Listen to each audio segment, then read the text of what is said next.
இன்னைக்கு ஒரு சூப்பரான டெசர்ட் ரெசிபி தான் பார்க்க போகிறோம். மக்கண்டி ஹல்வா. இந்த ஹல்வா பண்ணுறதுக்கு 1 கப் ரவை எடுத்துருக்கிறேன். அது 100 கிராம் இருக்குங்க. ரவையை ஒரு அகலமான பாத்திரத்துக்கு மாற்றிக்கிறேன். இந்த ஹல்வா பண்ணுறதுக்கு ரவையை பாலில் ஊற வச்சுக்கலாங்க. பால் 1.5 கப் சேர்த்துக்கிட்டு இருக்கேங்க. எந்த கப்பில் ரவை எடுத்தீங்களோ அதில் 1.5 கப் பால் சேர்த்துக்கோங்க. இதை நல்லா கலந்து விட்டுக்கலாம்.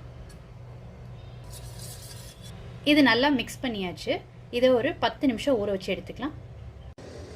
இப்போ ஹல்வா செய்ய ஸ்டார்ட் பண்ணிக்கலாங்க. ஒரு கடாயில் நெய் விட்டுருக்குறேன். நெய்யில் முந்திரி பருப்பு, பாதாம், கிஸ்மிஸ் வறுத்து எடுத்துக்கலாம்.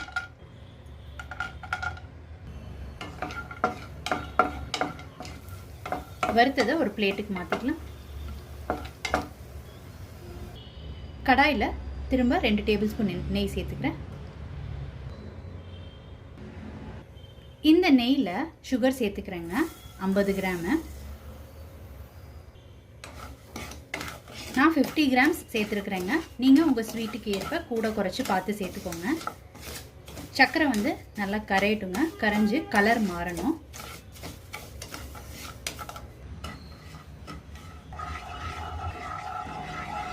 சேர்த்துருந்த ஜீனி கரைஞ்சி கலர் சேஞ்ச் ஆயிடுச்சுங்க. இந்த ஸ்டேஜில் ஊற வச்சுருந்த ரவையை சேர்த்துக்கலாம்.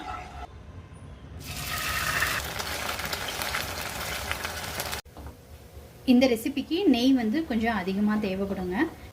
இன்பிட்வீன் சேர்த்துக்கோங்க. இப்போ ஊற்றின நெய்யெல்லாம் நல்லா ரிலீஸ் ஆக ஆரம்பிச்சிருக்கு. ரவை நல்லா வெந்துடுச்சு. இப்போ இந்த ஸ்டேஜில் வறுத்து வச்சுருக்கிற முந்திரி, திராட்சையை இதோடு சேர்த்துக்கலாம்.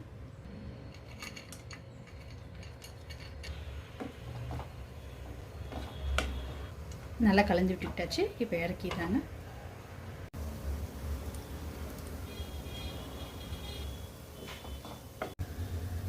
மக்கண்டி ஹல்வா ரொம்ப சூப்பராக ரெடி ஆயிடுச்சுங்க.